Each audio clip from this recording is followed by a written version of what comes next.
Eu me chamo Giovana, eu tenho 19 anos. E desde 2023, né, quando eu estava finalizando a escola, no ensino médio, o Senhor já tinha colocado no meu coração de que eu iria para o Fascinação, uma escola de 5 meses, onde a gente aprende da palavra, aprende sobre oração, sobre jejum.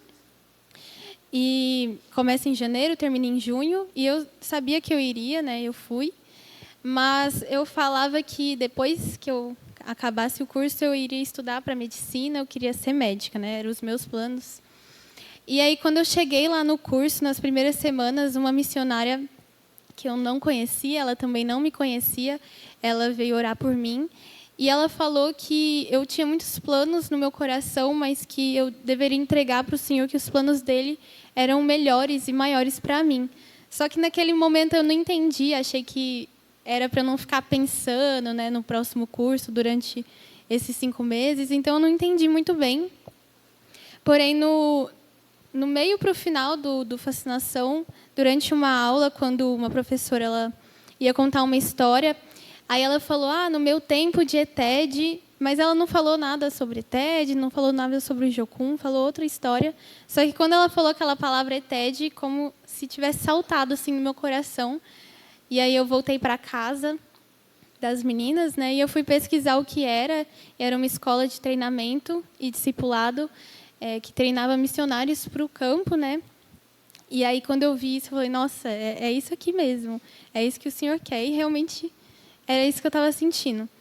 Quando eu voltei do Fascinação, eu falei para os meus pais, né, que eu ia para a ETED, né, em fevereiro de 2025. Conversei com o pastor também sobre. Só que, com o passar dos meses, eu fui ficando meio com medo, angustiada. Tipo, será que era isso mesmo? Não era coisa da minha cabeça?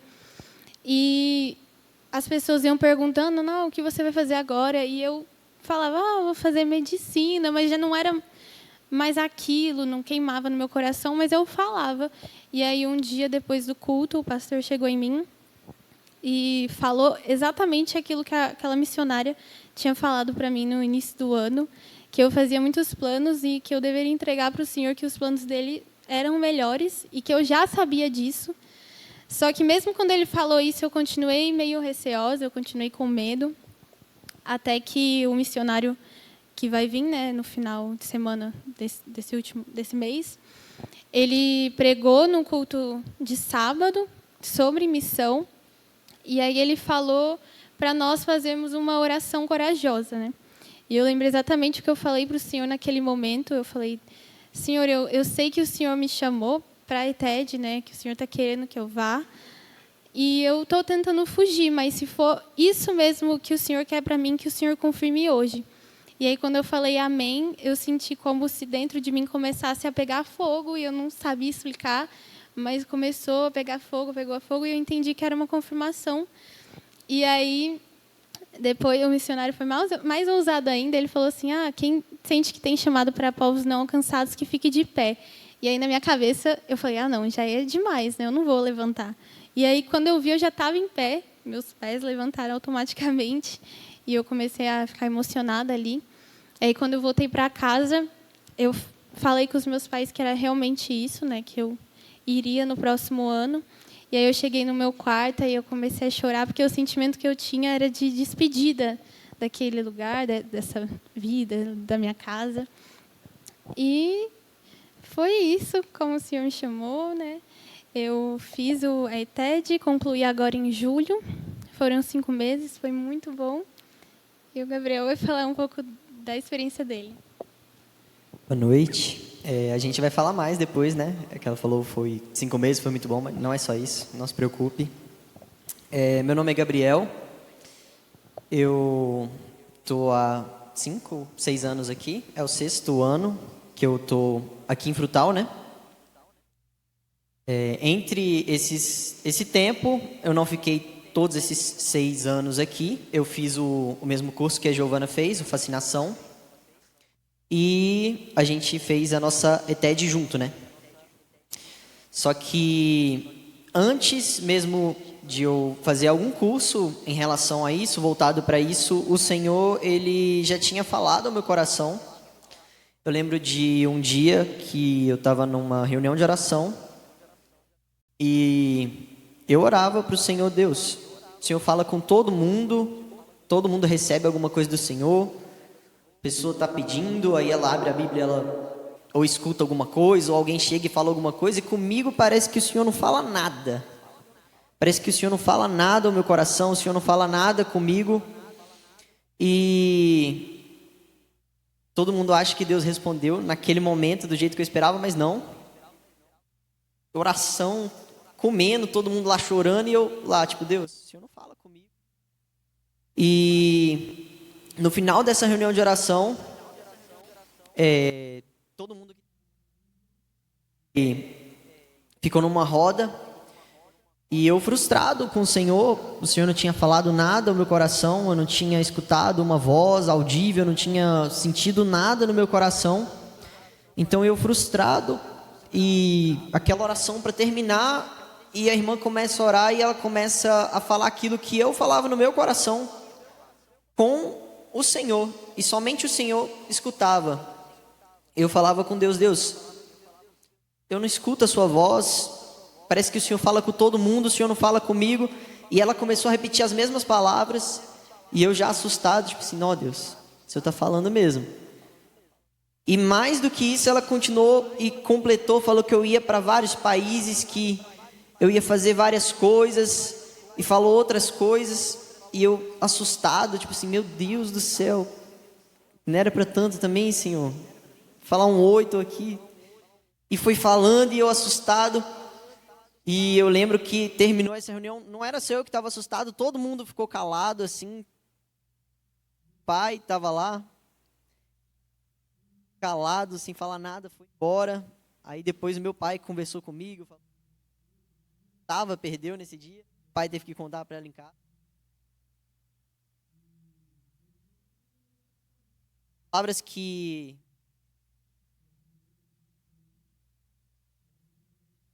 antes eu era uma pessoa muito tímida, uma pessoa que não cantava nem no momento de louvor. Tava todo mundo cantando e eu aqui no banco parado assim. E eu não cantava nada. E o Senhor, Ele colocou essa palavra no meu coração. Então, por muito tempo eu pensei sobre isso, e em determinado momento da minha vida, mesmo com essa palavra, eu pensei, eu vou ser médico. Eu quero ser médico, aproveitar que eu vou ser médico, eu vou até ajudar a minha família a se sustentar, minha família cheia de pastor. Eu tenho um tio pastor, meu pai é pastor, e eu já tinha 2 primos praticamente encaminhados para o seminário. Então, para mim, era tipo bênção demais. Estudar medicina, ajudar a sustentar esses pastores, né? Falei, nossa, é isso aí, Senhor. Fechou. E eu lembro que o Senhor, Ele falou ao meu coração. E Ele disse claramente, quem vai sustentar a sua família sou eu. Nunca vai ser você. Sempre vai ser eu. E nesse momento eu entendi que o Senhor estava frustrando aquele plano que eu tinha, até com uma intenção nobre. E essas palavras que aquela mulher tinha falado voltaram ao meu coração. Então a gente veio aqui para Frutal. E primeiro eu formei na escola, depois eu fui para esse curso Fascinação, que é lá em Florianópolis. Fiquei 5 meses lá. É uma formação mais voltada para devoção, para música. É uma pegada mais diferente do que o curso de missões que a gente fez. E naquele momento ali eu pensei, agora vou voar, o Senhor, Ele vai direcionar tudo, vai dar tudo certo, da forma como eu imagino, já vou sair daqui já indo. E o curso acabou, eu voltei para casa, o Senhor falando algumas coisas ainda ao meu coração, que Ele desejava que a gente tivesse um trabalho com jovens, com adolescentes. E eu achei que era algo de curto prazo, né? E eu estava orando e esperando o direcionamento do Senhor. Eu já tinha a convicção das palavras que o Senhor tinha colocado no meu coração. E durante mais ou menos 2 anos, eu fiquei nessa igreja orando sempre, meu coração extremamente angustiado, como se o Senhor tivesse esquecido de mim. Eu não deixei de fazer as coisas aqui na igreja, eu não deixei de servir aqui na igreja, mas todos os membros da igreja parece que perguntavam, o que você vai fazer da vida e tal. Eu falei, né, estou orando, o Senhor falou umas coisas aí comigo, mas eu estou esperando. E eu continuava orando, orando e orando, sem entender por que o Senhor, era como se Ele tivesse esquecido de mim. Era como se Ele não olhasse mais para mim, era como se Ele tivesse me deixado aqui em Frutal e foi fazer outra coisa. Era o sentimento que eu tinha. E em determinado momento, estava vendo um congresso de jovens e adolescentes aqui na igreja, e o missionário ele veio pregar antes desse congresso. Missionário que inclusive vai vir pregar nessa conferência.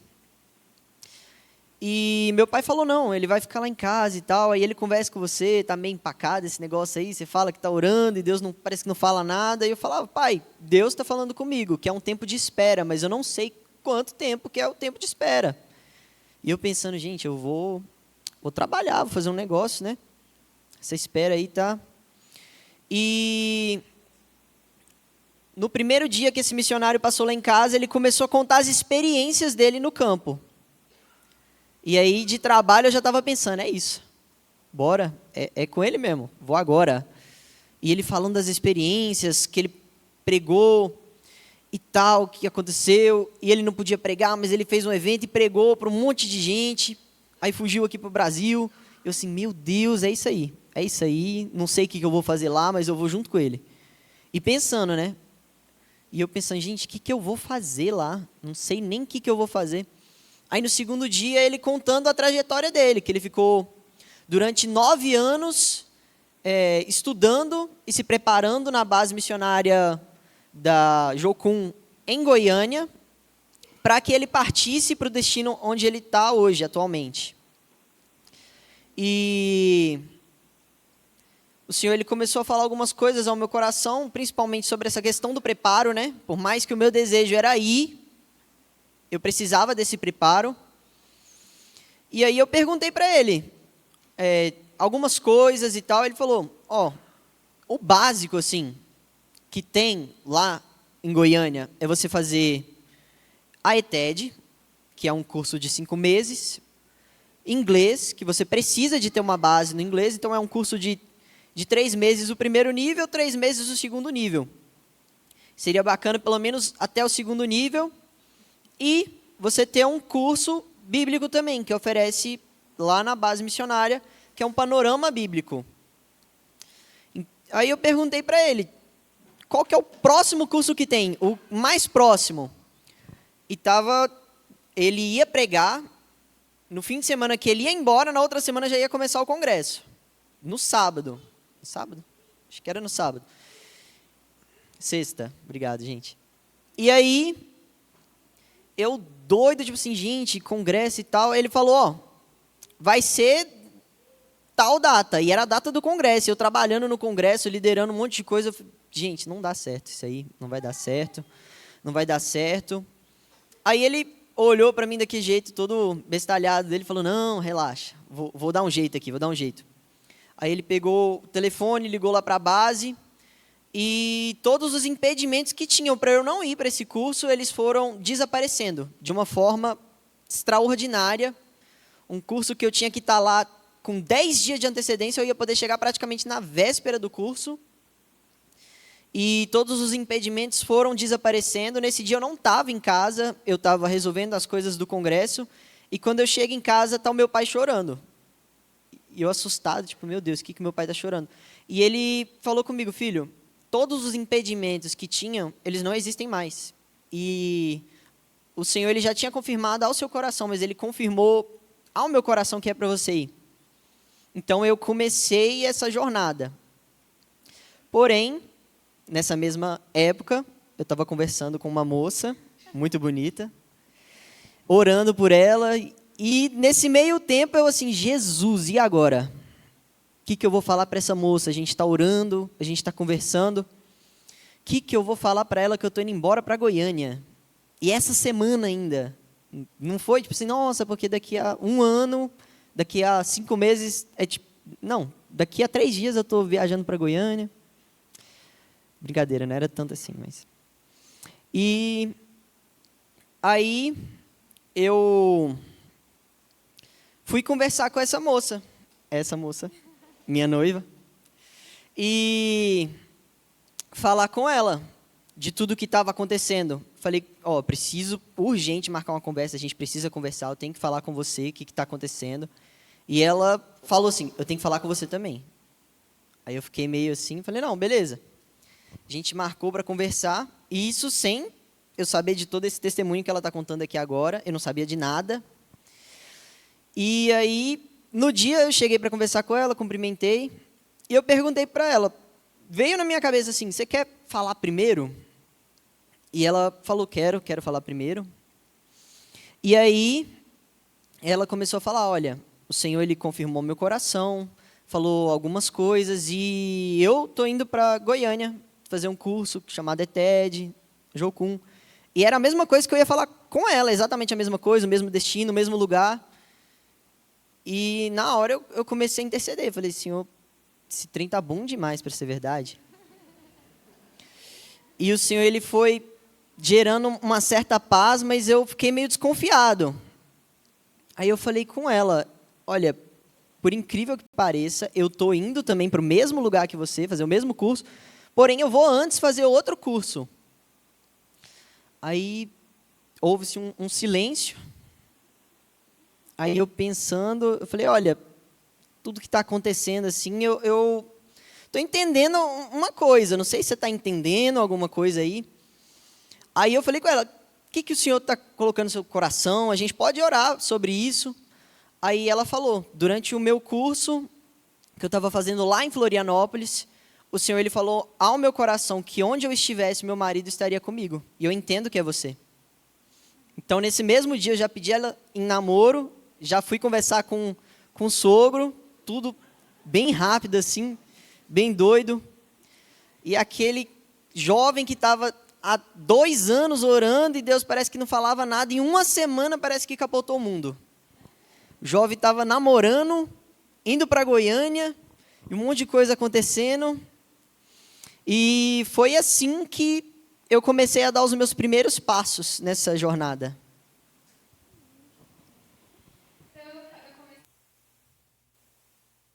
Goiânia, né? A ETED é uma escola de treinamento e discipulado.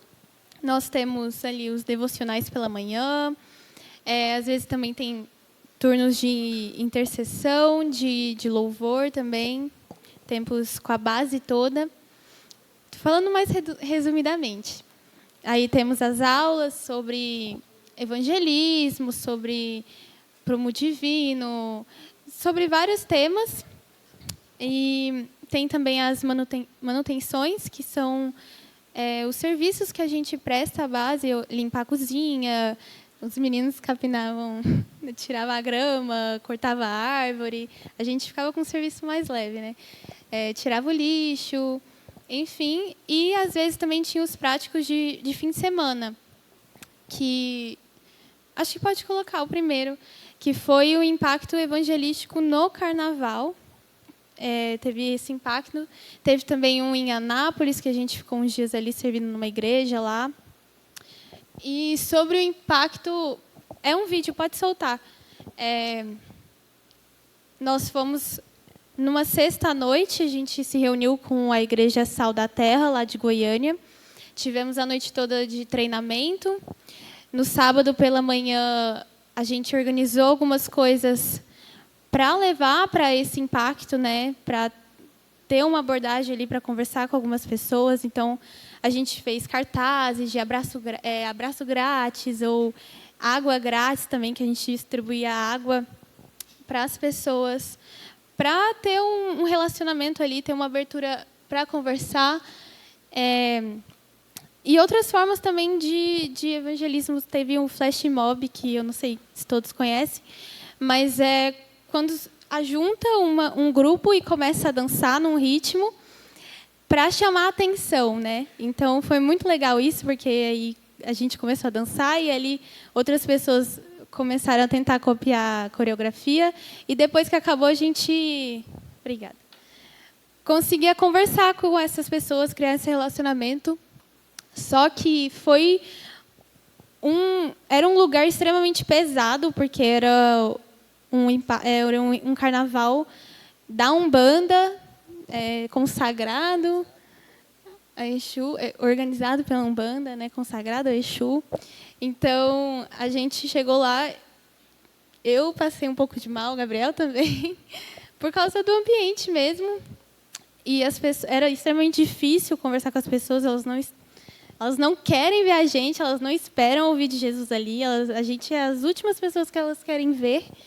Mas foi muito precioso. Eu lembro que eu conversei com uma menina e não cheguei assim de cara, né, porque assusta, a gente tenta criar ali um relacionamento.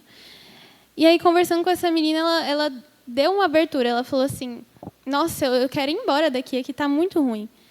E aí a gente começou a conversar e aí ela me falou que ela já tinha sido da igreja, mas que ela não era mais, ela estava desviada.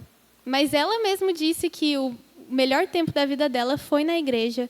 E ali a gente começou a conversar com ela. Tinha uma amiga dela do lado também, mas ela não acreditava em Deus.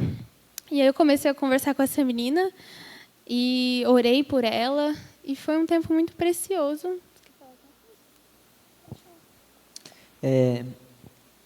Consegue voltar mais um slide? Essa galera aí são missionários, né? Aquele moço de peruca ali não é, não. Misericórdia. Mas esse que está com a faixa na cabeça, esse que está com o boné virado para trás, aquele ali de camisa branca, são missionários que, no meio desse bloco, no meio dessa bagunça, começaram a tocar louvor. E as pessoas começaram a parar para ver o que estava acontecendo, algumas pessoas começaram a cantar. Lógico que algumas pessoas meio alteradas, cantando junto, né? Mas, nesse dia, se reuniram 2 igrejas, mais a base de Goiânia, mais outra organização missionária, e nós descemos para esse bloco de carnaval com o intuito de evangelizar. E foram tantos jovens, tantos adolescentes, mais jovens, mas tantos jovens, tantas pessoas que estavam reunindo ali, que era difícil você encontrar alguém que não tinha sido abordado por um crente. A gente fez uma bagunça santa nesse dia. Oferecemos água, oração, conversamos com as pessoas. E algo que entristeceu muito meu coração é que a maioria das pessoas que eu conversei, que estavam lá, estavam curtindo, eram desviados. Eram frequentantes de igreja, tinham passado pela igreja, muitos filhos de pastor, e é algo que entristeceu muito meu coração. Muito meu coração. E a gente teve a oportunidade de trazer uma palavra de esperança, de orar por essas pessoas, de oferecer uma água, um abraço. Lógico, homem abraçando homem, se bem que hoje em dia o trem está diferente, né? Pode passar.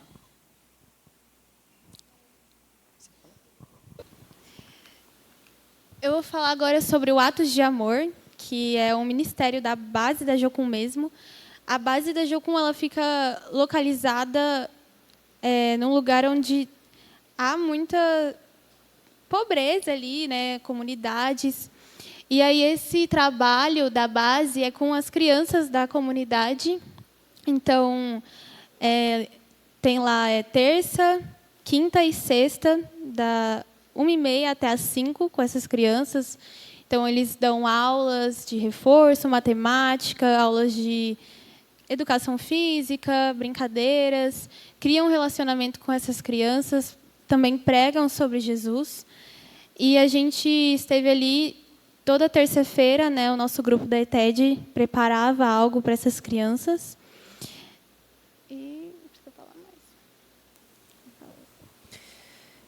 Qual que é a importância desse trabalho que a gente estava fazendo nessa comunidade, que era próxima à base? A base estava inserida nessa comunidade. Inclusive, isso fez parte de um teatro onde a gente apresentou Jesus, ele sendo recebido,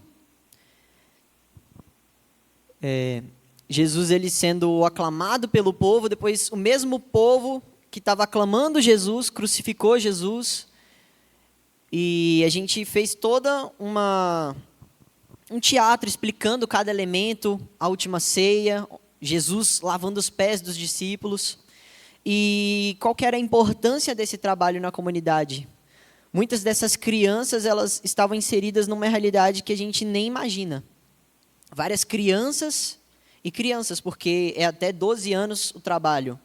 Várias crianças que já tinham participado do trabalho, alguns anos depois estavam levando os próprios filhos para fazer parte do trabalho. E essa era a realidade que a gente estava inserido, era com essas crianças que a gente trabalhava. Crianças que alguns anos depois traziam os próprios filhos para estar ali no trabalho. Está sendo recebida nesse trabalho que a gente estava fazendo com essa comunidade. E várias dessas crianças sofrendo violências e diversos abusos em casa.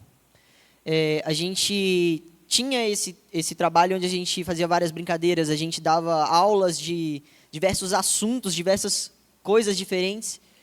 E em meio a isso a gente pregava o evangelho, a gente estava ali conversando com as crianças e muitas delas se abriam com a gente. Algo que me impactou muito, algo que me quebrou. Foi um dia que uma dessas crianças que a gente cuidava, que a gente via toda semana, chegou para mim e falou: tio, quando eu era um pouquinho mais novo eu fui abusado. E eu nem sei quem foi, mas eu fui abusado. E é algo que partiu o meu coração. E várias dessas crianças estavam inseridas nesse meio. E o nosso papel não era tirar essas crianças dessa realidade, mas o nosso papel era momentaneamente tirar elas dessa realidade, apresentar o evangelho para elas, conversar com elas, estar ali, sendo suporte. E crianças extremamente carentes, crianças que, quando a gente chegava, já abraçava, já queria brincar com a gente, queria conversar. Então, essa era a relevância desse trabalho. Não era tirar essas crianças e resgatar elas daquele meio que elas viviam, mas, durante um certo período, tirar elas dessa realidade e poder pregar o evangelho para essas crianças, poder conversar com essas crianças, ter algumas atividades diferentes com essas crianças. E foi muito precioso o tempo que a gente passou em Goiânia, tudo aquilo que o Senhor permitiu a gente passar, tudo aquilo que o Senhor permitiu a gente ver. E foi uma preparação para tudo aquilo que a gente ia viver durante esse tempo de prático, quando a gente foi viajar.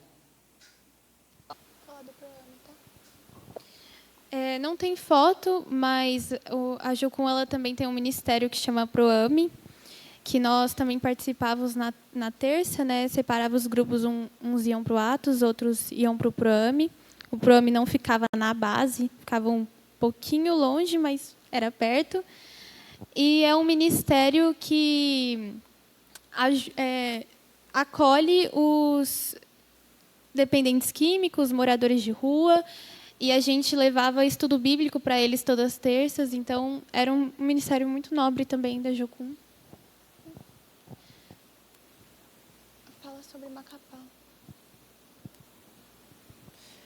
Pode abrir o próximo. O próximo foi, durante esse tempo de prático, nós viajamos para Macapá. E durante um tempo nós servimos a base da Jocum lá em Macapá. Eles estavam passando por reforma e a gente ficou alguns dias nessa base preparando teatros, preparando palavras e recebendo instrução também daquilo que a gente ia passar, daquilo que a gente ia viver. É um contexto totalmente diferente, são vários choques culturais que a gente tem. O povo do norte tem várias coisas que para a gente é extremamente esquisito, mas para eles é normal. Por exemplo, você vai evangelizar e você vai na casa de alguém e essa pessoa abre a porta e é uma mulher que está de lingerie ou de toalha e se assusta, meu Deus do céu. E a orientação era conversar com essa pessoa normal, como se nada tivesse acontecendo. De preferência, os homens olhar para a testa, assim, para o rosto da pessoa, né?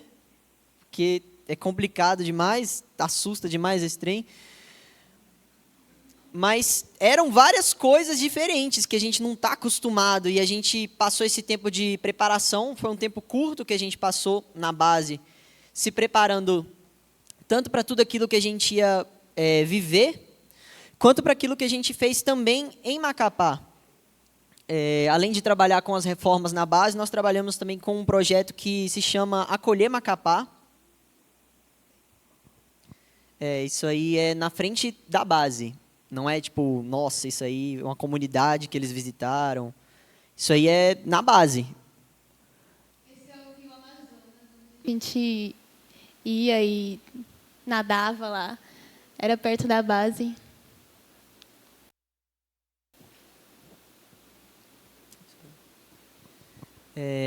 Então a gente trabalhou com essas crianças do Acolher Macapá. Fizemos também outros projetos como esse, que é um ponto de pregação. Tinha um missionário, o missionário mais doido que eu já conheci na minha vida. O homem pegava o microfone e começava a pregar na praça, ninguém olhando para ele, ele pregando feliz, e feliz, e feliz. E nesse momento foi uma das aulas que a gente teve de prática, onde a gente estava assustado, porque a gente chegou, né, e falou, não, vai ter um café da manhã, vai ter um monte de coisa. E até então estava bom demais. Nossa, vai ter um café da manhã, uns negócios. Não está tão difícil nessa vida de missionário. E a gente chegou lá e o café da manhã que tinha era não sei qual que foi o erro de comunicação, mas era café para a gente servir os moradores de rua. Então todo mundo foi de jejum, ficou de jejum obrigado, porque achou que ia comer alguma coisa, não comeu nada. E esse missionário, ele começava a pregar, e ele chegava assim e falava, não, agora é você, agora é você. E todo mundo meio assustado, assim. E a nossa equipe era composta por vários jovens que tinham acabado de sair da escola. E esse missionário, de uma forma muito forte, ele constrangeu o meu coração. Ele pregava com muita ousadia. E ele não estava nem aí porque as pessoas iam achar dele, ia olhar para ele e falar, que cara doido, barbudo, esquisito. Ele estava ali pregando o evangelho, ele estava pregando uma mensagem apaixonada, ele estava servindo café para moradores de rua, abraçando esses moradores de rua. E é morador de rua mesmo, aquele morador de rua que ele já está até cinza, de tanto que ele não toma banho. E ele abraçando esses moradores de rua, servindo café, comendo com esses moradores. E a gente começou a pregar também, era parte desse evangelismo, cada um dirigia uma palavra, né, nessa praça, era como se fosse um mercado. E enquanto essa pessoa estivesse ministrando a palavra, outras pessoas iam evangelizando nesse mercado. E foi um tempo muito precioso. Deus impactou muito forte o nosso coração. Assim, foi uma das primeiras experiências que a gente teve no norte, na prática.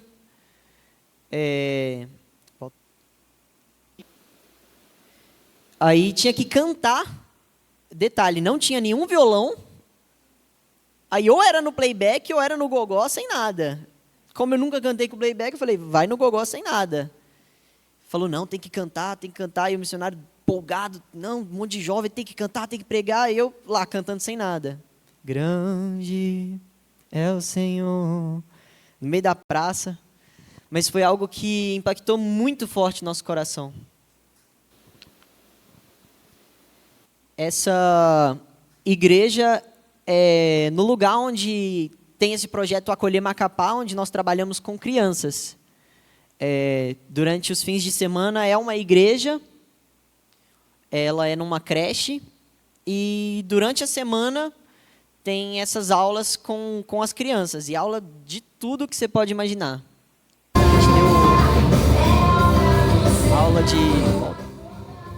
A gente deu aula de culinária, aula de um monte de coisa. Nessa igreja a gente fez esse trabalho de ministrar também durante o fim de semana, né? Durante o domingo. Ministramos louvor, palavra, teatro, dança. Irmão, eu fiz de tudo, mas dança não deu. Não deu. Um monte de gente perguntou no Instagram, nossa, o Gabriel vai dançar? Não, não dancei, não dá.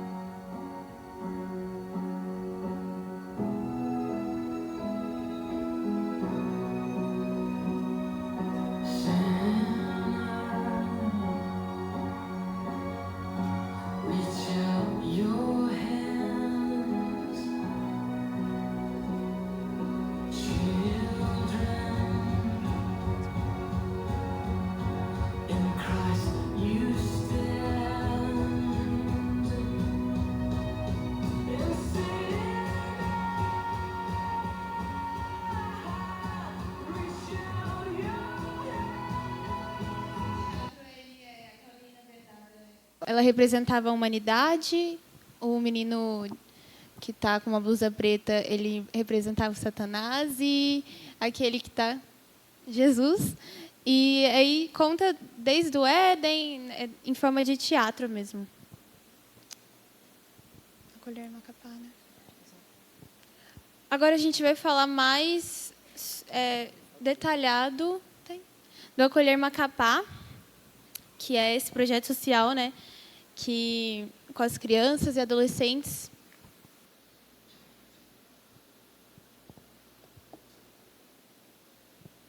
Comida típica, no caso, né? É. Açaí com peixe.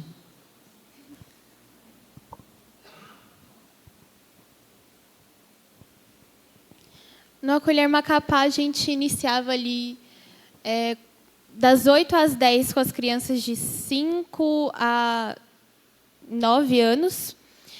E das 10 ao meio-dia com os adolescentes de 11 a 17 anos.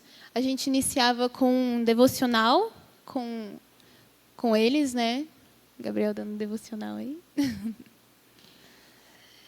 Depois a gente tinha um momento de criatividade com elas, então a gente fazia brincadeiras, elas desenhavam, pintavam.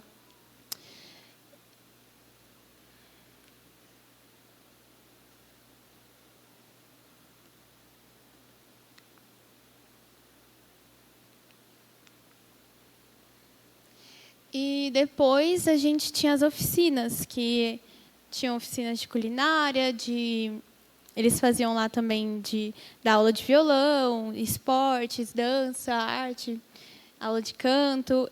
Mas a gente sempre trazia, no final, uma aplicação bíblica para as crianças.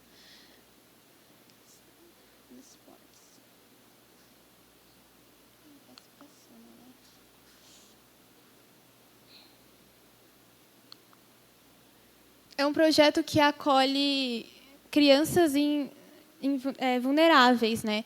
E também lá eles recebem, porque é um projeto que é sustentado por parcerias e doações, então eles recebem às vezes frutas e tudo mais, e aí a gente estava cortando para dar para os responsáveis que iam buscar as crianças ali.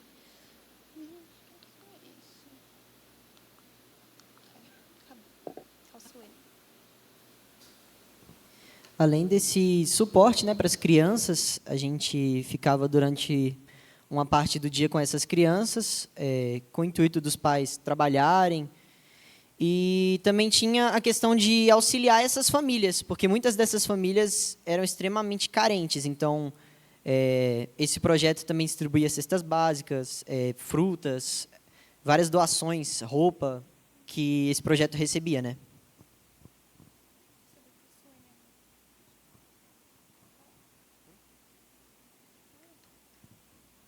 O próximo é sobre a primeira cidade que a gente visitou, que a gente saiu desse contexto de Jocum. A gente não estava mais amparado por uma base missionária, mas a gente estava nessa cidade chamada Calçoene. Uma das curiosidades dessa cidade é que é a cidade que mais chove no Brasil. E a gente ficou hospedado numa igreja batista. Essa igreja ela apoiou a gente nesse trabalho junto com um projeto liderado... Isso aí, no caso, é como a gente dormia,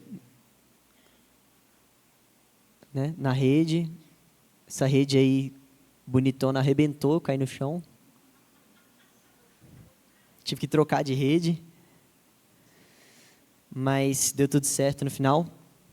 A gente ficou hospedado aí. Essa é a Igreja Batista, que auxiliou a gente no trabalho, junto com uma casa de recuperação chamada Casa de Sardinha. A família Sardinha, o pastor Sardinha, isso não é apelido, é sobrenome. Coincidentemente, era o nome do nosso líder da equipe, também era Sardinha. Então, foi muito engraçado, mas... isso era o trabalho que o pastor fazia. O pastor, além de pastorear nessa casa de recuperação, ter os cultos nessa casa de recuperação, ele também trabalhava com a extração de açaí.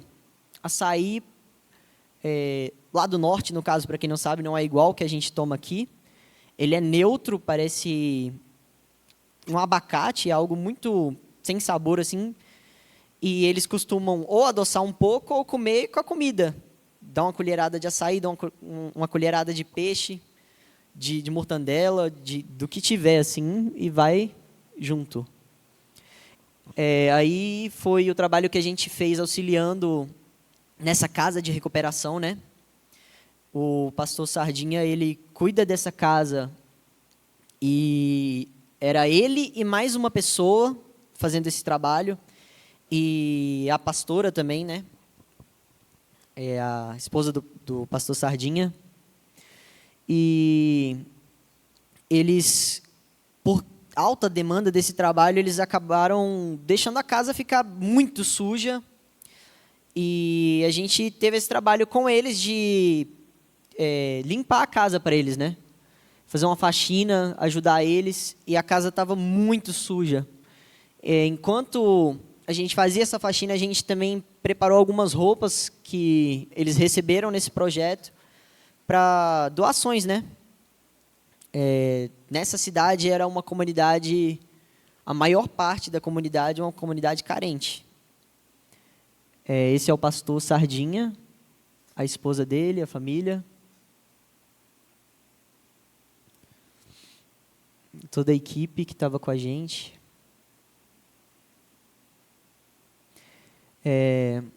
Esse foi um evangelismo que a gente fez junto com uma igreja Assembleia de Deus. A gente fez teatro no meio da rua. Isso foi muito doido, porque a gente estava... Primeiro a gente saiu nas ruas para convidar as pessoas para o culto. E o Ribeirinho, as pessoas que são dessas comunidades, são muito desconfiadas. Então, você chega para conversar, a pessoa fica meio assim, fica olhando, vixe, o que essa pessoa quer, o que essa pessoa está esperando, está me convidando para um negócio. Então, é um trabalho difícil. A gente, nesse dia, saiu para convidar as pessoas e, por mais que essas pessoas não trataram a gente de uma forma ruim, agressiva, mas você sabe quando a pessoa está ali, está te ouvindo e fala, não, eu vou ir sim, e a pessoa está falando só vou ir sim para você dar a linha. E no caso era isso, né? E a gente estava meio nessa situação, né? Frustrados com tudo que estava acontecendo. A gente foi em várias casas, se perdeu nesse lugar aí, muito doido esse lugar. Muita rua, muita casa. E a gente voltando para a igreja, enxergamos umas 3 crianças brincando na rua. E o nosso líder falou, gente, começa a fazer um teatro, começa a fazer alguma coisa, as crianças estão aí. E a gente meio desanimado, ninguém estava correspondendo àquilo que a gente... aquele evangelismo, né? E a gente começou a fazer esse teatro. No caso, o teatro que a gente fez, o nome dele é Profissões. A aplicação desse teatro é tudo que você fizer, faça para a glória de Deus. E vão passando várias profissões, né? No caso, eu era lixeiro.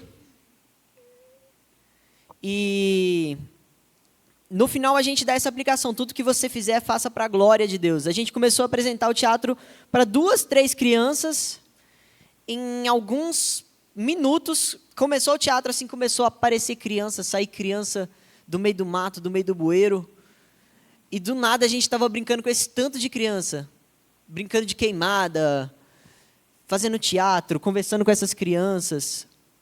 E essas crianças foram as primeiras a chegar, né? Ver o bazar que a gente estava fazendo nessa igreja. E a gente passou a tarde inteira com essas crianças, brincando com essas crianças, conversando. Alguns adultos iam chegando também, seja familiares dessas crianças. E o resumo desse trabalho foi, a gente convidou muitos adultos, mas quando a gente chegou na igreja à noite, ela estava cheia, lotada de crianças. Várias crianças, e as crianças que a gente estava brincando durante a tarde inteira. E por mais que a gente pensou assim, nossa, e agora? Não vai ter culto. Esse tanto de crianças vão ficar quebrando tudo, vão arrebentar tudo. E elas ficaram sentadas, elas começaram a ouvir aquilo que a gente estava falando, os louvores que a gente cantou, ministrou nessa igreja. E foi bênção demais esse trabalho. Foi muito bom. Não foi como a gente esperava, mas nós fomos surpreendidos, né? Esse projeto, o nome dele é Projeto Jirê. É um projeto semelhante ao que a gente já falou, do Acolher Macapá. É um projeto de apadrinhamento de famílias. E essas famílias que são apadrinhadas, as mães, elas recebem palestras sobre saúde. Enquanto essas mães estão tendo essa assistência, essas conversas, os missionários perguntam se elas precisam de oração, se elas precisam de conversar. A gente estava cuidando das crianças. A gente estava fazendo teatro. E é muito legal esse projeto. É debaixo de uma tenda, como se fosse um circo. E vão várias e várias e várias crianças. E a gente teve a oportunidade de conversar com várias dessas crianças, né? E a realidade é muito diferente, muito diferente. São crianças totalmente diferentes, muitas crianças retraídas, totalmente retraídas. Uma das orientações que a gente recebeu quando a gente estava sendo preparado para ir para esses lugares é que uma margem de 12 crianças, a cada 12 crianças, 8 eram sexualmente abusadas, tirando todos os outros abusos sofridos em casa. Então, é algo muito pesado, por mais que com o Senhor era leve, e a gente fazia com alegria, e a gente olhava para aquelas crianças com amor e com compaixão, mas era um contexto muito pesado, era um contexto muito triste. E graças a Deus a gente teve a oportunidade de conversar com essas crianças, de ter acesso ao coração dessas crianças.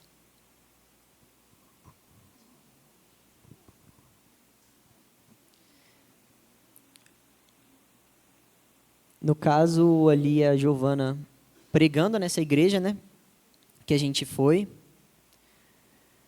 E eu pregando na Casa de Sardinha, que é o projeto que a gente auxiliou com o pastor Sardinha. Foi bênção demais esse tempo que a gente passou nesse lugar. Ainda em Macapá, depois nós fomos para a Ilha do Marajó. Ilha do Marajó, muito conhecida pelo tráfico infantil, né, exploração sexual infantil, abuso. A gente ficou em Afuá, e lá não são bairros, ruas, né, tudo rio. Então, o rio que a gente ficou chamava Rio Furo Seco. A gente ia de barco até lá. E a gente ficou como os ribeirinhos, né? A gente morou nos ribeirinhos. Os pastores da Assembleia de Deus hospedaram a gente nesse lugar. E eles tinham um trabalho muito legal, além da gente servir na Assembleia de Deus, né? Quando a gente esteve lá, a gente também fazia visitas em casa Então, a gente desenvolvia esse relacionamento. A gente ficava das 2 até às 5, desenvolvendo relacionamento com as pessoas de lá. Isso aí é onde a gente dormiu, era tudo aberto mesmo.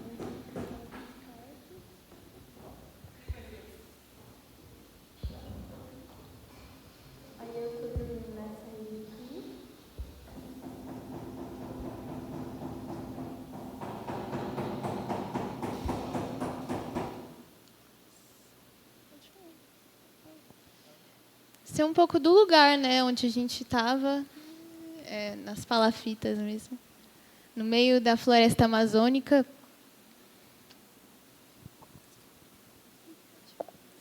E não era só no meio do mato. Além de estar no meio do mato, era no meio do mato, em volta tinha um rio ainda, né? E esse lugar, por mais que ele era muito bonito, a gente teve algumas dificuldades com alguns insetos. A gente olhava para as árvores assim, tava descendo as aranhas desse tamanho e era tipo, dava para ver nas árvores descendo as aranhas. As baratas desse lugar, para quem ama barata, elas são do tamanho da minha mão assim. E não dá para matar com chinelo, você tem que pegar um pedaço de pau, porque se você bater com o chinelo, ela continua correndo. Não acontece nada com a barata. Mas esse foi o lugar que a gente ficou. Dormimos no deck, né? Esse era o deck de acesso à casa dos pastores. Tinha o deck, aí tinha a casa dos pastores. Do lado tinha uma lojinha, que era dos pastores, eles tinham essa lojinha. Do outro lado era a igreja.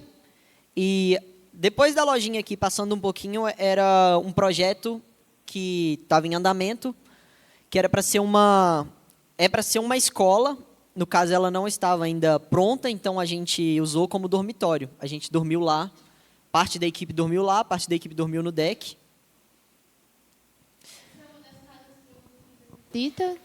Eles sempre serviam um café, tudo que eles pudessem oferecer de melhor eles serviam.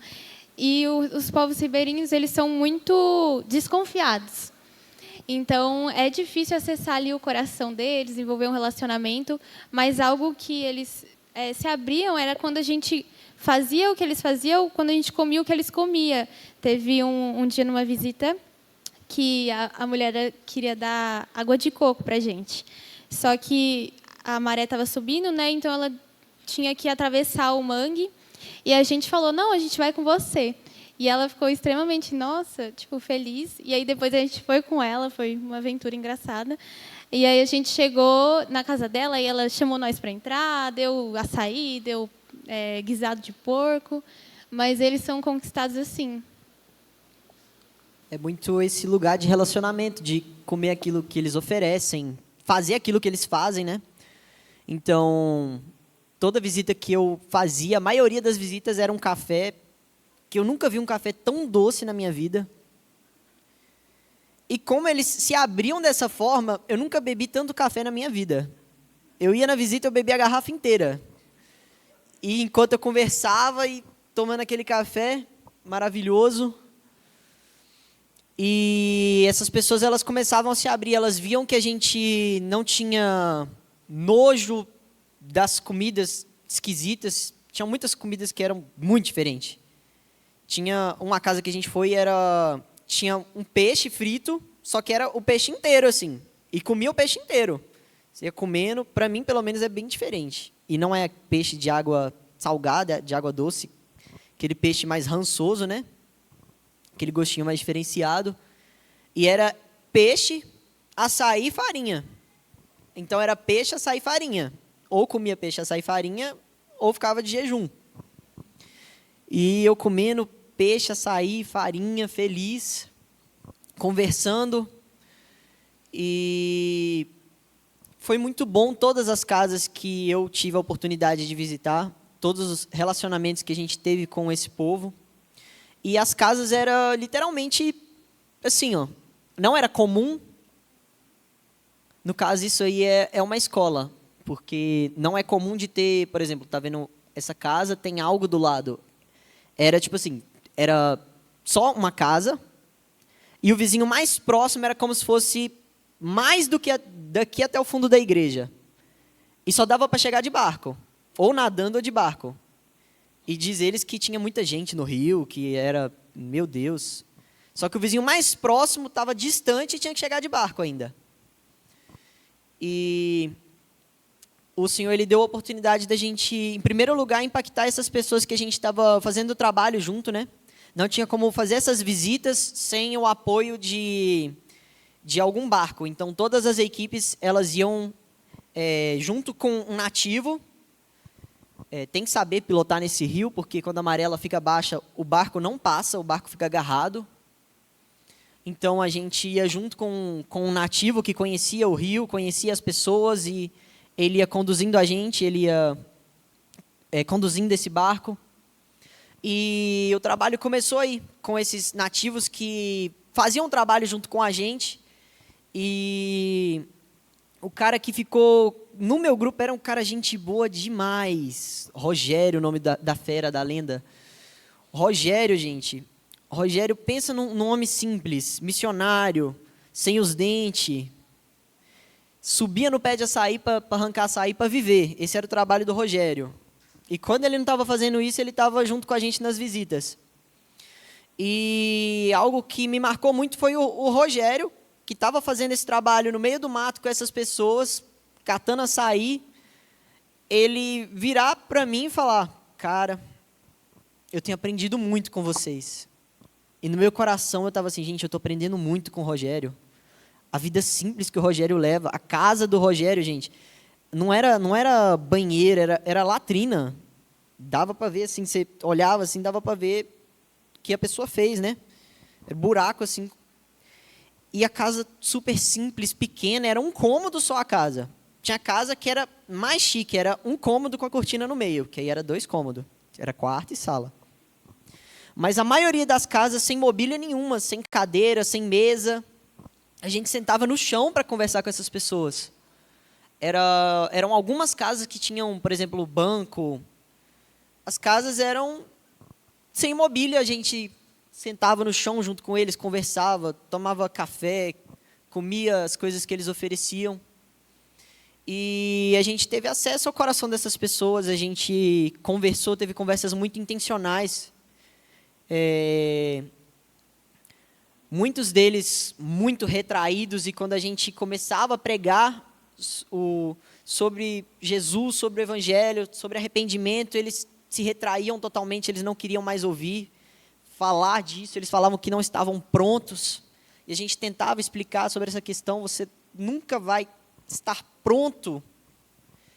E eles ficavam retraídos, eles não aceitavam mais, mas muitos aceitavam aquilo que a gente estava dizendo e eram impactados. A gente também fez um trabalho nessa escola. A gente preparou uma palestra, um teatro. Eles estavam tendo palestras sobre dizer não às drogas. O teatro consistia em um teatro que a base do teatro é não toque. E quando você toca na cadeira, você fica preso e você não consegue mais sair daquilo. Só que é um teatro adaptado, porque era para ser sobre o pecado e a gente adaptou para falar sobre as drogas. Então, basicamente, esse rapaz bonitão aí chegava junto com um colega e começava a conversar: não, cara, todo mundo... Você viu o que é isso? Nossa, não, todo mundo está usando e tal. E, basicamente, ficava preso naquilo, não conseguia mais sair. E a nossa aplicação foi: o amigo cristão ora por esse jovem. Esse jovem, ele consegue ter força para sair daquela situação.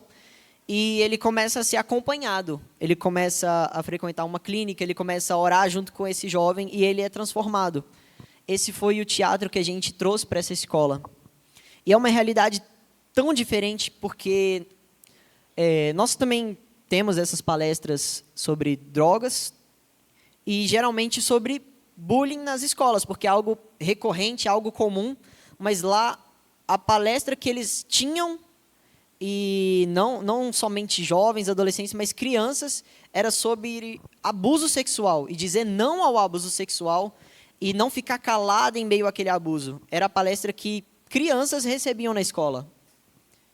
Quando a gente chegou nesse lugar, né, em Afuá, a cidade de Afuá, o rio que a gente estava, Furo Seco, quando nós chegamos, e a pastora começou a conversar com a gente, e ela falou, nós recebemos uma notícia muito triste, que uma criança de 11 anos, ela está grávida de um cidadão que tem mais de 20 anos. E é comum a cultura deles. A mulher, ela não trabalha, então ela é despesa em casa, e quanto mais rápido o pai conseguir encaminhar essa menina, melhor. Então os pais pegam crianças de 11, 12, 13, 14 anos, entregam para adultos, e essa é a realidade, é algo muito triste, é algo muito pesado, e é a realidade do que estava acontecendo. A gente ia na escola e vários estudantes com filho no colo. Estava lá, menina de 14 anos com filho, de 16 anos com filho, e era comum.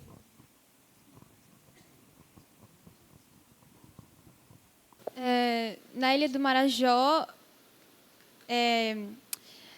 nos 2 primeiros dias a gente não conseguiu dormir, o povo da nossa equipe, porque uns relatavam que acordava no meio da noite, via uma mulher e falava: o que vocês estão fazendo aqui? Não é para vocês estarem aqui.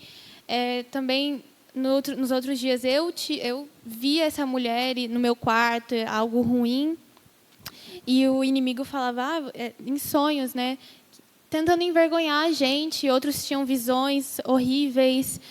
Enquanto a gente orava, uns sentiam cheiro de fezes de cachorro. Então, é um ambiente extremamente pesado, há uma guerra espiritual ali, é uma batalha espiritual.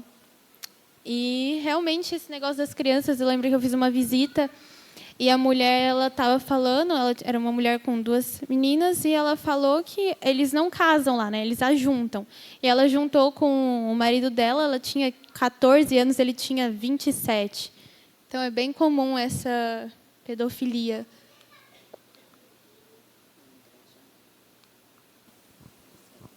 No caso, aquela é a igreja, né? Que a gente estava hospedado na escola dessa igreja. E esse é o templo, essas são as pessoas que a gente estava junto ali e deu assistência, nós ministramos a palavra também, Giovana pregando de novo aí, tá? Ministramos louvor e... Volta.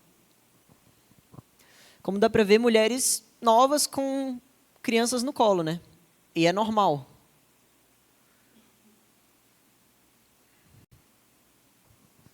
Isso aí é o açaí, né? A fruta. No caso, o de cá é chamado de açaí branco. É algo típico da região. Um pouco da comida, o açaí do lado de cá, do lado de lá, peixe com açaí. E é normal comer peixe com açaí lá. Aí a barata que eu falei, essa daí ela estava comida por bicho. Ela é maior do que isso aí. Aqui estava ali do lado da minha mão, ela era comida por bicho, já estava... As baratas costumam ser maiores, essa daí é até uma pequenininha. Isso ali é a aranha que eu tirei do quarto das meninas, que visito elas durante a noite. Isso aí é a gente nadando no rio, né? No final da tarde, depois de já ter feito as visitas. Essa aí é a galera da equipe. E era muito comum a gente receber doações. A galera sabia que a gente estava lá fazendo as visitas e mandava coco, açaí, jabuti. Comemos até jabuti. E outras coisas que eu não posso falar, que a gente comeu também.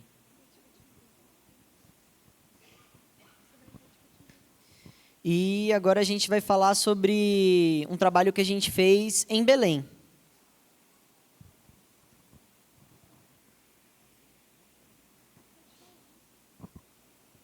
No caso, essa é a passagem. De barco, lá também é uma ilha. Cotijuba é uma das 3 ilhas de Belém. E a gente chegou nessa ilha e, na minha opinião, foi um dos maiores desafios Em qual sentido? A base de Belém, eles receberam a gente nas instalações e a gente foi fazer um trabalho nessa ilha. Porém, a gente praticamente foi pioneirar esse trabalho. O pessoal da base, eles não tinham ido ainda. Eles tinham ido uma vez e era com outra igreja. Então, a gente estava indo pela primeira vez com uma igreja que eles não conheciam, com apenas 2 missionários da base, né, de Belém, numa ilha que a gente nunca tinha pisado antes. Então, a gente chegou de barco, tinha como se fosse uma passarela, e a gente deu de frente com isso aí, que é como se fosse a entrada da cidade. É comum esse transporte, que eles chamam de motorrete, mais conhecido como tuk-tuk, né? Que comporta 2 a 3 pessoas. Lá eles levavam de 11 a 14 pessoas. E essa foi a casa onde a gente ficou. Contextualizando, chegamos na ilha, o pastor que recebeu a gente, ele já recebe a gente com uma ótima notícia. Meu irmão morreu essa semana. E o pastor super retraído, super calado, e ele começou a contar para mim. A gente foi comprar algumas coisas no mercado que estava faltando. Ele começou a falar, meu irmão morreu, estava aqui na ilha, tomou uma paulada na cabeça. E era já esse contexto, assim, a gente chegou numa casa que não tinha portão, não tinha muro, era a casa de frente para a rua, quem quisesse ter acesso à casa ali era só entrar. Então, e a casa, ela estava extremamente bagunçada, tinha várias coisas assim no lote que a casa estava situada. E essa casa, ela tinha um poço, a água era do poço, só que a água não estava subindo para a caixa d'água. Então a gente tinha que lavar a louça com potinho de água e com balde. A gente tinha que tomar banho com balde. Essa daí é a casa, super conservada. A água, como ela não subia para a caixa d'água, tinha que tomar banho de balde, tinha que usar o banheiro e dar descarga com balde. A água, ela não era totalmente potável. Nos primeiros dias a gente bebeu essa água aí. Dá para ver que ela é meio branca. E nos primeiros dias a gente bebeu essa água até a gente começar a comprar água para beber, né? Porque essa água, ela não era potável, assim que a gente tomava banho, gente. Essa canequinha aí, esse potinho. A gente chegou nessa casa.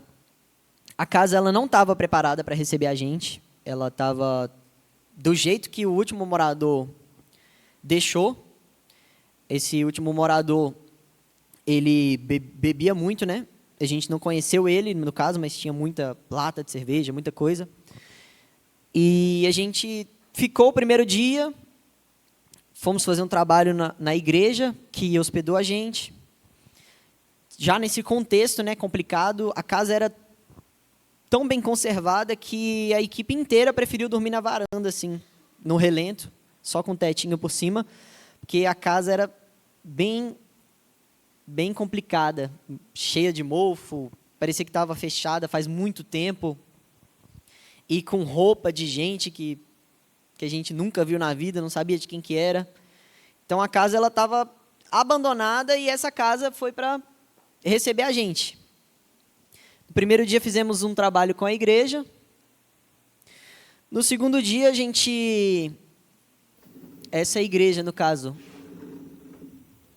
é comum isso, gente. Igreja ser um telhado sobre a sua cabeça onde se reúnem pessoas. Várias igrejas não têm nem parede. Essa igreja trabalhava muito com células, então a gente ia nessas células e dirigia a palavra, momentos de louvor. Foi um tempo abençoado. E no segundo dia... Algo que me marcou muito nesse dia é que eu não sei se vocês conseguem perceber, mas Tava chovendo e o único lugar coberto, que era um tiquinho, era onde ficava o som, né, ali, e a gente ficava na chuva. E o Senhor falou muito comigo. Eu lembrei muito de uma pregação que o tio Davi fez um dia, que a gente virou consumidor da igreja, né? Que se desligassem o ar um dia, num tempo super quente, quem que viria, né? E o Senhor falou muito comigo sobre, nesse lugar, sobre isso. A gente estava debaixo de chuva e a gente ainda, aquele povo estava ali louvando ao Senhor e congregando. E foi muito especial.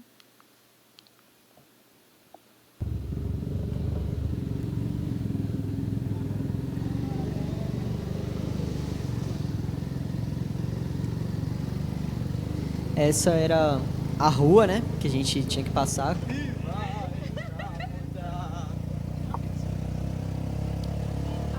Essa moto que comportava umas 4 pessoas, com várias pessoas, né? Algumas delas valendo por mais de uma. E nesse segundo dia a gente faxinou a casa, né? Tirou as coisas tudo, recolheu os lixos. E a gente recebeu a notícia que o inquilino que estava nessa casa, ele tinha sido assassinado dentro da casa que a gente estava. Uma semana antes da gente chegar. E a dona da casa limpou a casa para deixar ajeitadinha para a gente. Como que a gente sabe disso? Que ela falou, não, já ungi a casa, tá tudo tranquilo. Tinha só uma cadeira com sangue, já limpei a cadeira. Tá tudo bem. E a gente, no meio desse contexto, né, bem complicado, e a gente descobriu que esse inquilino ele era um traficante. Aquele lugar onde a gente estava era um ponto de drogas, e as pessoas começaram a perguntar se era a gente que estava assumindo aquele ponto, né, o trabalho. Então esse era o contexto do trabalho evangelístico e missionário que a gente estava fazendo. Mas esse foi o testemunho que ficou para essas pessoas. Uma casa que antes era um ponto de drogas, onde um traficante tinha sido assassinado, uma casa abandonada, totalmente suja. A gente limpou essa casa, a gente ficou hospedado nessa casa. Durante os dias a gente estava lá, a gente cantava, e a gente, de certa forma, mostrou para aquela comunidade a redenção do Evangelho, né? Um contexto totalmente complicado, uma casa que tem uma história totalmente complicada, agora hospedando vários missionários, e a gente ficou durante uma semana nessa ilha, fazendo trabalho com essas células, e foi bênção. Foi um tempo precioso, foi muito bom. E, por último, a nossa rota de prático foi em Castanhal, que é uma cidade em Belém também. No lugar que a gente ficava, tinham 2 escolas perto. Então, nessa escola, a gente passou a nossa primeira semana ali com os adolescentes do 6º, 7º, 8º ano. A gente ia de manhã e à tarde. Falávamos sobre o bullying, sobre princípios e valores, sobre sonhos, sempre com aplicação bíblica, né? E também a gente fazia teatros, danças, para chamar a atenção daqueles adolescentes, né? Que é complicado chamar a atenção dos adolescentes, mas foi muito bom. Trabalho na escola. Quer falar alguma coisa? Além desse trabalho nessa escola, esse foi o lugar onde a gente ficou mais tempo. Nós ficamos hospedados numa chácara. Esse lugar, graças a Deus, era muito melhor do que o outro, né? Também não é muito difícil. Mas a gente ficou hospedado numa chácara e a gente ficou durante uma semana fazendo esse trabalho nessa escola. E foi bênção demais. A gente conseguiu ministrar para várias turmas diferentes, de várias faixas etárias diferentes, trazer várias abordagens diferentes. E durante esses tempos de intervalo, onde a gente terminava a apresentação, essas crianças, esses adolescentes, eles vinham conversar com a gente, e a gente sempre aproveitando as oportunidades, né, que o Senhor nos dava. E foi um tempo muito precioso. Nós também, depois desse dia, dessa semana, né, nós começamos a fazer um trabalho evangelístico a gente começou a trabalhar com a igreja do pastor Vitor. Pastor Vitor que recebeu a gente. Esses adolescentes da igreja Comunhão e Família, no caso do lado de cá, uma célula só com as meninas, do lado de cá só com a galera, com a rapaziada. E aí foi uma outra cidade que a gente viajou, que era próximo, para também fazer um trabalho com a célula que tinha nessa cidade. Era uma situação mais precária do que a cidade onde a gente estava hospedado. A cidade onde a gente estava era até ajeitadinha, Castanhal. O nome dessa cidade é Terra Alta. E a gente teve a oportunidade de ministrar nessa célula, né? Tá com esses jovens, com esses adolescentes de Terra Alta. Ficamos um dia só. Aí foi... E teve a grande ideia de criar a beliche de rede. Então, a gente dormia na beliche de rede. Aí. A grande ideia, porque não tinha lugar para pendurar todas as redes. Então, foi a grande ideia. E o trabalho evangelístico que a gente começou a fazer com os jovens dessa igreja. Primeiro, foram 2 jovens que falaram com a gente quer ir junto com vocês, quer ver o que vocês estão fazendo e tal. E esses jovens foram com a gente para dentro dessas escolas. Eles serviram junto com a gente. E esse pessoal dessa igreja, eles foram impactados de tal forma que, depois desse trabalho da escola,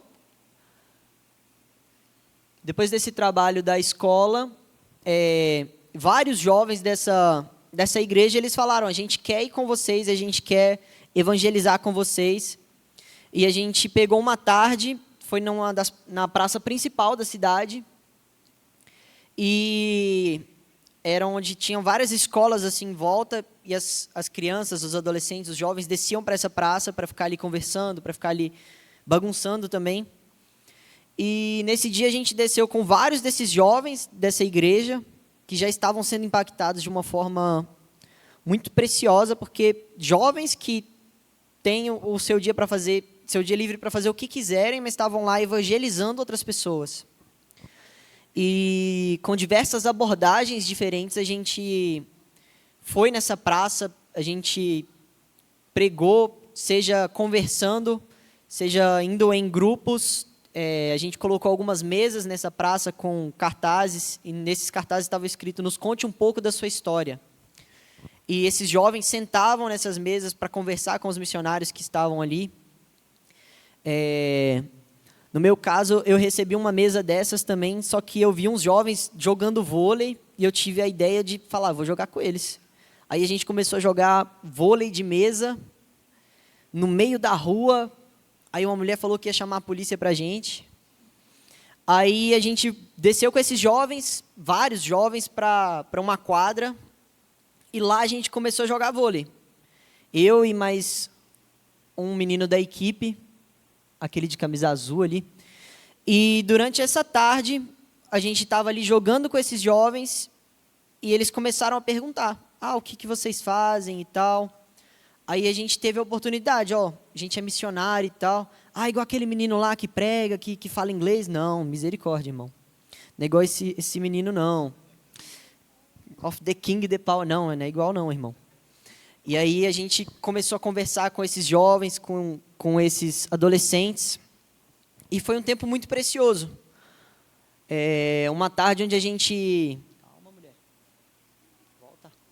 Uma tarde onde a gente jogou vôlei e, ao mesmo tempo, a gente estava testemunhando daquilo que o Senhor estava fazendo.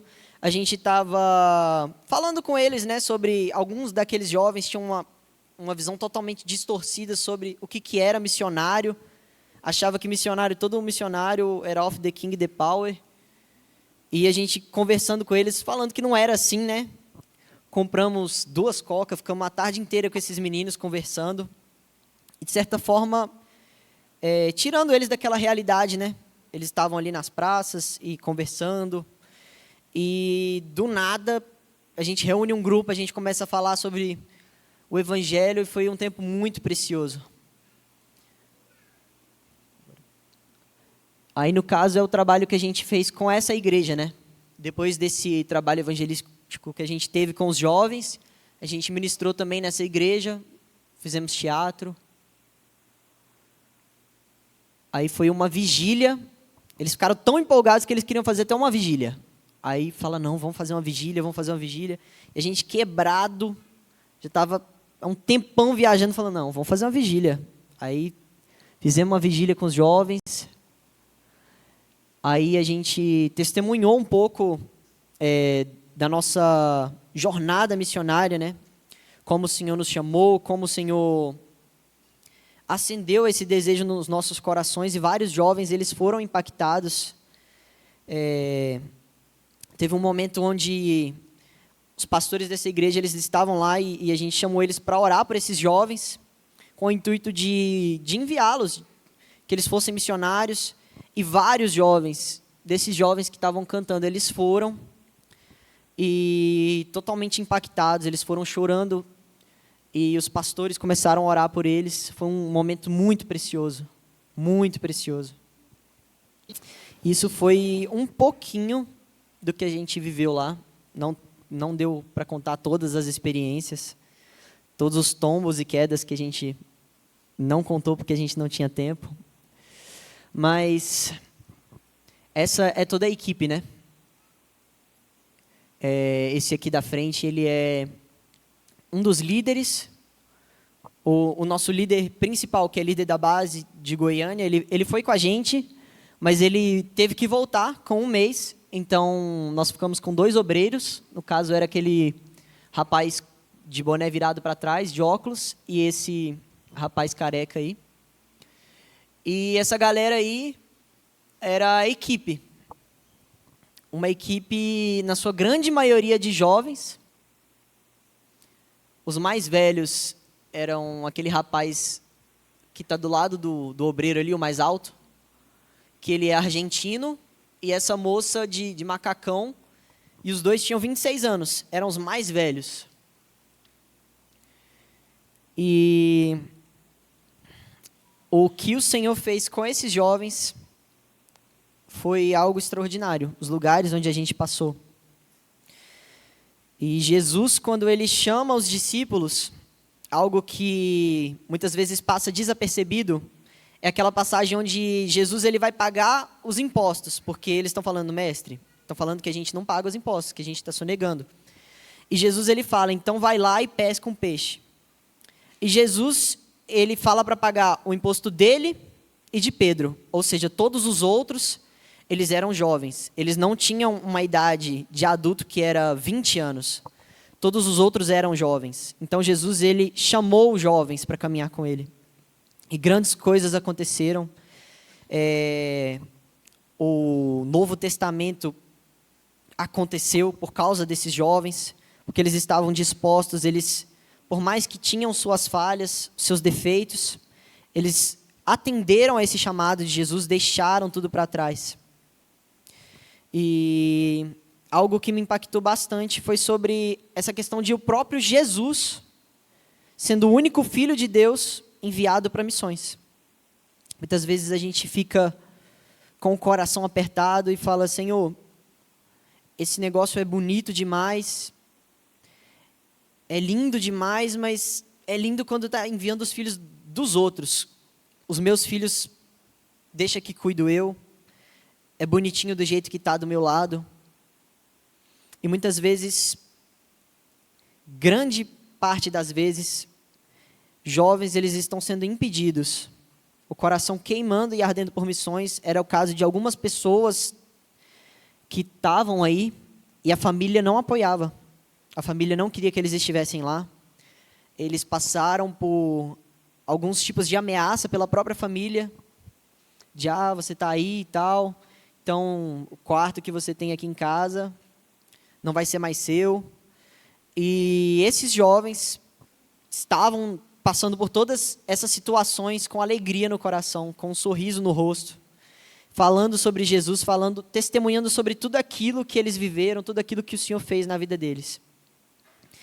E muitas pessoas foram impactadas. Muitas pessoas foram impactadas. O Senhor, Ele deu o privilégio de nós irmos em 2 comunidades que fazem parte dos povos não alcançados. No caso, são os ribeirinhos, e nós também fomos numa comunidade quilombola.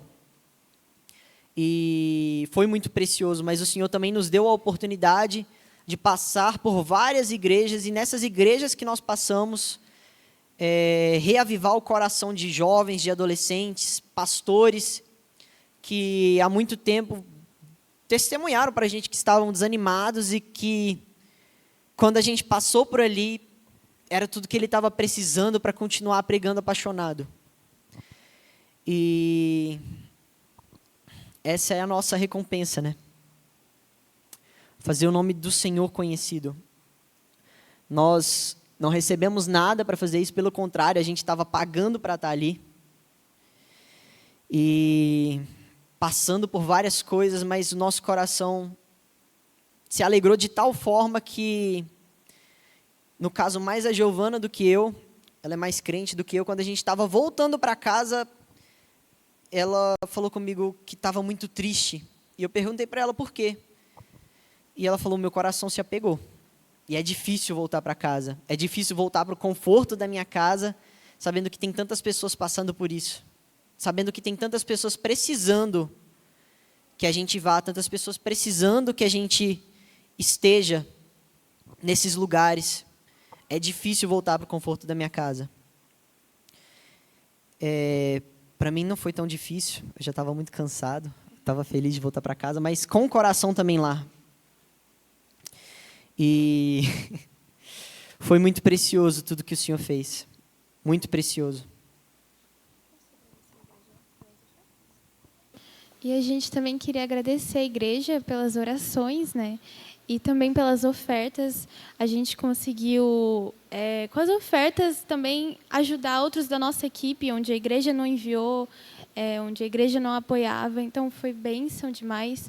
E o nosso coração fica muito feliz de ver como o Senhor tem levantado essa igreja em ofertar por missões, em querer saber mais de missões, como uma igreja missionária. E você ora para finalizar?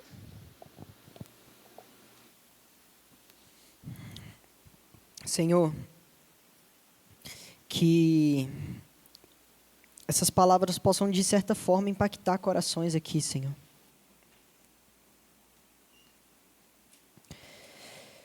Que pessoas possam estar sensíveis, Senhor, ao Teu chamado. Seja para povos não alcançados, seja para outros países, ou seja para Frutal, Senhor. Mas encontre a Tua igreja respondendo ao chamado, Senhor. Encontre a Tua igreja indo por todos os lugares, fazendo discípulos, Senhor. Não encontre uma igreja, Senhor, que fica dentro de 4 paredes, uma igreja, Senhor, que tem tantas outras preocupações que se esquece das pessoas que passam diariamente por elas na rua. Ah, Senhor, levante pessoas que vão amar essas pessoas de Frutal, vão orar por essa cidade, Senhor. Levante intercessores, Deus. Levante missionários que vão nessas ruas, Senhor, pregando o evangelho, evangelistas.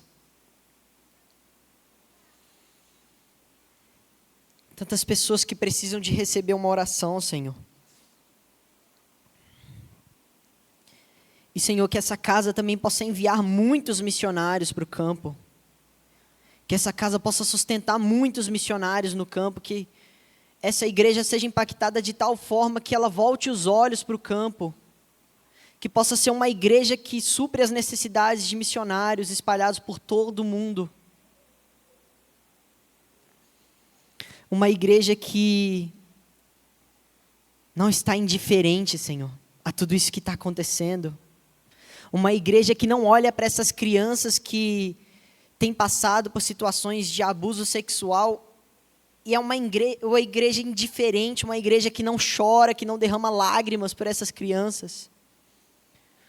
Uma igreja que não vê a necessidade de enviar missionários para esses lugares, Senhor. Ah, Senhor, não encontre essa igreja indiferente, Deus. Eu peço, Senhor, que o Senhor compartilhe as tuas afeições com os nossos corações, Senhor. Compartilhe as tuas lágrimas, Senhor. Tantos missionários que são perseguidos no campo, tantos missionários que perdem a sua própria vida por amar o teu evangelho, amar o Cristo acima de todas as coisas. Tantos missionários que passam por dificuldade no campo, seja financeira, seja por falta de acompanhamento de uma igreja, de pastoreio, de pessoas que estão intercedendo. Senhor, não nos encontre indiferentes a isso, Deus. Rasgue os nossos corações, Senhor. Que de alguma forma, Senhor, essa igreja possa responder a essas orações, Deus. Que não seja simplesmente uma igreja que ora, mas não faz nada. Mas que possa ser uma igreja que ora e fala, Senhor, eis-me aqui. Senhor, me envia, seja no meu trabalho. Porque tem pessoas que precisam, Senhor. Precisam. Senhor, me envia por essa cidade, Senhor, me envia, Deus. Senhor, e se for da tua vontade, Deus, desperta, Senhor. Missionários para outras nações, Deus. Para outras cidades. Senhor.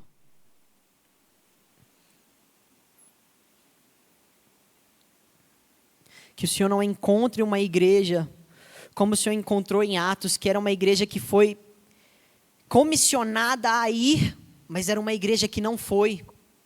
Era uma igreja que começou a crescer e não foi. E essa igreja, ela começou a ser perseguida, de tal forma que ela foi dispersa. E ela foi por todos os lugares do mundo. Senhor, não nos encontre, Senhor, dessa mesma forma, mas desperte os nossos corações. Mas se preciso for, Deus, nos encontre dessa forma. Nos acorde de tal maneira que nós não tenhamos opção, Senhor, se não ir. Acorde a tua igreja, Senhor. Os campos estão prontos. E eu rogo ao Senhor, Deus, envie mais trabalhadores, Deus. Tantas pessoas que têm padecido sem ouvir o teu nome. Envie mais trabalhadores, Senhor. Tantas pessoas, Deus, que têm sofrido. Tantas pessoas que não conhecem a verdadeira esperança. Senhor, envie mais trabalhadores, Deus. Desperta a tua igreja. Desperta a tua igreja, Senhor. É no nome do teu Filho Jesus que eu oro e peço, Senhor. Amém.